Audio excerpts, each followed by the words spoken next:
Welcome to an intuitive tarot reading, channeling messages from the divine for the collective's highest good. As I was meditating, I heard humanity is at a tipping point at this time. So we'll see what messages come through or if there's anything connected to that. And I'm going to go ahead and shuffle the cards to get started and see if anything comes out. We have the Seven of Wands, and in this card, the man is angry, fighting, there's aggression, and it does remind me a bit of what's going on at this time in the world, with all of the anger, with all of the fighting among people. Let's see if any other messages come out. The Four of Cups came out, and in it, there's a man sitting under a tree, looking a little bit sad, kind of contemplating. I'm seeing that he's isolated, and I'm sensing that that is what's necessary at this time for people to start going inward. There's been so much focus recently about everything going on outside of us, all of the things going on in the world, things that we cannot control, chaos. And it's easy to get caught up in all of that. It's easy to get caught up in everything going on in the world, to have that anger and that desire to lash out, to act, and not that those actions are for nothing. Everyone plays a role in the revolution. And it is important for the people who are fighting to be fighting, but at some point, every person needs to find a way to turn inward. You know, the pandemic was really a blessing in disguise in that it forced us into somewhat of isolation, into slowing down, into getting out of the normal day-to-day routines and having so much extra time on our hands. And there definitely was a wave of people who awakened during the pandemic through that time spent in isolation. If they spent that time going inward, reflecting, asking themselves questions, addressing things going on inside of them. But it's important now to do that again. And for those who didn't take that time, the time is now. The time is now to go inward. And the truth of the matter is, everything going on outside of us is just a reflection of what is going on inside of us as well. And when we quiet our minds and we take time in silence, in solitude, to reflect, it is there where we begin to find the answers. And ultimately, all of the answers that we seek are within us.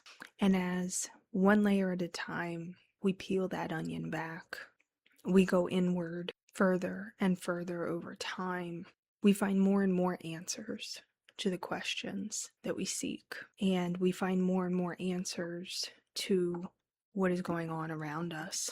And the chaos in the world can only be healed ultimately by each person going inward and healing inside themselves first, which will then begin to transform the outside and reflect that healing outward. The Ten of Pentacles came out. The Ten of Pentacles is representative of abundance and wealth in all forms, really. And it is when we go inward, when we stop looking outside of ourselves and fighting everything and everyone around us and start asking ourselves the hard questions. It is only through that path that we can reach the Ten of Pentacles and ultimately abundance, individually and then collectively as well. The Ace of Swords came out. The Ace of Swords depicts a hand seemingly coming out of the clouds, out of the sky, holding a large sword with a crown on top. And this to me represents power. And that's really a lot of what's going on in the world right now, is ultimately a struggle of power. And we are reminded that the true power is within each of us.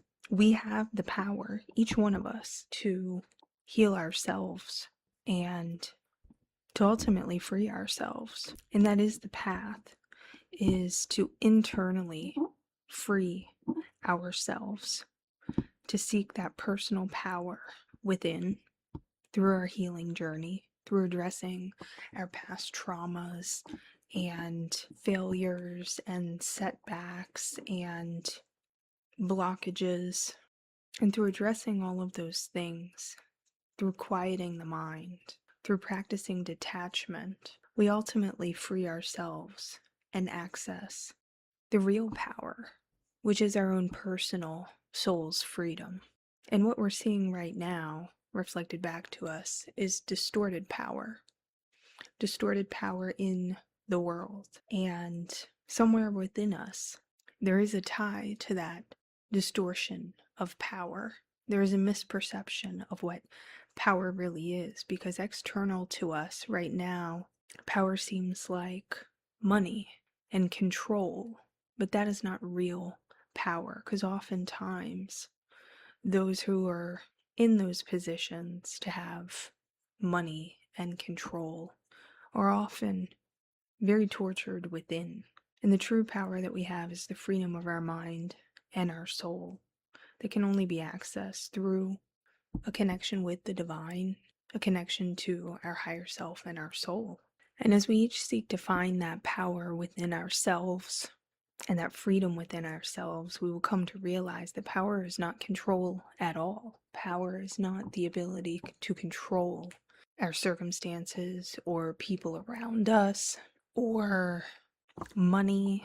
Real power is the ability to embody our truth, the ability to live authentically, to choose our path, the ability to have free will, the ability to follow our soul's calling and joy.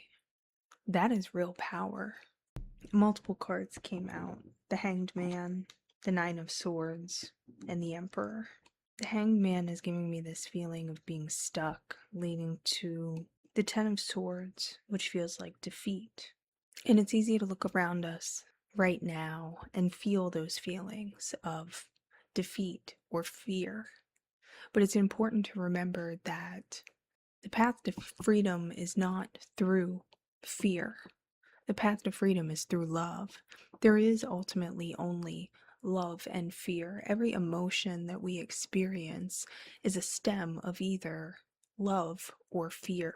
And as we watch things unfold around us, it is easy to fall into fear if we are subject to the propaganda, the messaging, if we are over consuming, numbing, spending too much time on social media, getting sucked into the narratives. It is easy to spend too much time in fear, but it's extremely important that we pull ourselves out of that and we choose to live from a place of love, that we seek to make our choices out of a place of love. And that is the path to getting out of being stuck, is choosing love over fear every day, every moment, choosing to act out of love rather than fear. And when you do so, you will be protected, you will be guided when you act out of love.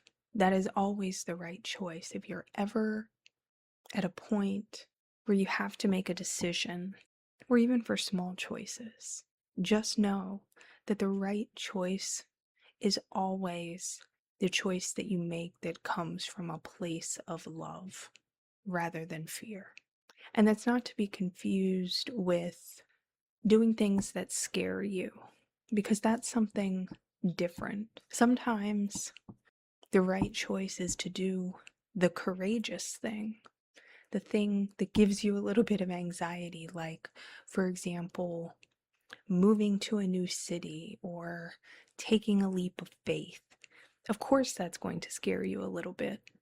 Of course, it's going to give you some trepidation. But is what is on the other side of that decision something that will add love and joy and happiness to your life ultimately is the decision rooted in love and joy.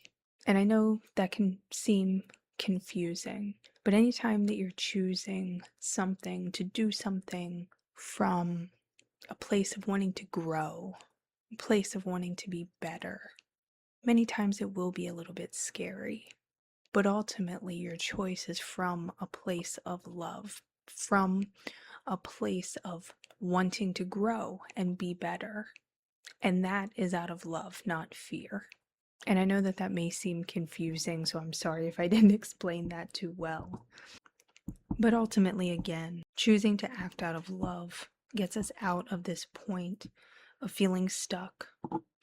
And by spending too much time in fear, it will lead to defeat, to exhaustion, to overwhelm, to giving up, to succumbing to this mindset of things are only getting worse, things can only get worse. And that is not true. If you choose to live in that reality, that will be true for you. But we each have a choice right now to live out of fear and watch negativity play out and succumb to defeat and assume that everything will get worse. If that is what you believe and that is your choice, then that is the reality that you will see reflected back to you. But if you choose from a place of love, if you choose to focus on the things that bring joy to your life, if you choose to focus on hope and gratitude and expecting that things will be better and seeing the number of people who are waking up right now, who are changing right now. I can say from experience that I live somewhere where there is a lot of horrible stuff going on, and it is very upsetting, but I have so much hope in the amount of community that I see and the number of people coming together to defend strangers and neighbors and people that they don't know because they feel a need to help and protect and give to others and stand up for what is right. I choose to focus on the amount of love that I see around me in people helping one another. And I choose to believe that as more people come together and help one another, that there is only good in the future that we will see.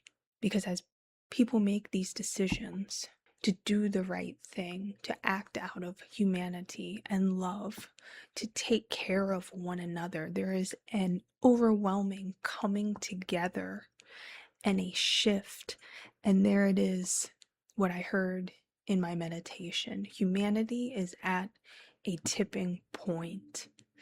And as enough people wake up and act out of love and choose to do good in the world and to help others and to take care of others, we are at a tipping point where we will tip the scales, where there will be more people acting out of love than out of fear, where there will be more people choosing community and togetherness and helping others and doing what is right. And it will tip the scales. It will shift the reality in a positive direction. And in my personal belief, it is an inevitable path. It is only a matter of time.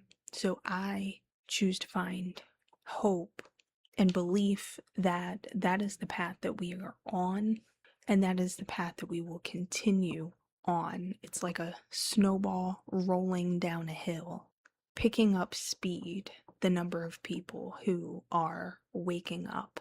So I encourage you to each day choose your mindset. Make a conscious decision whether you want to focus on love or focus on fear, whether you want to act out of love or act out of fear.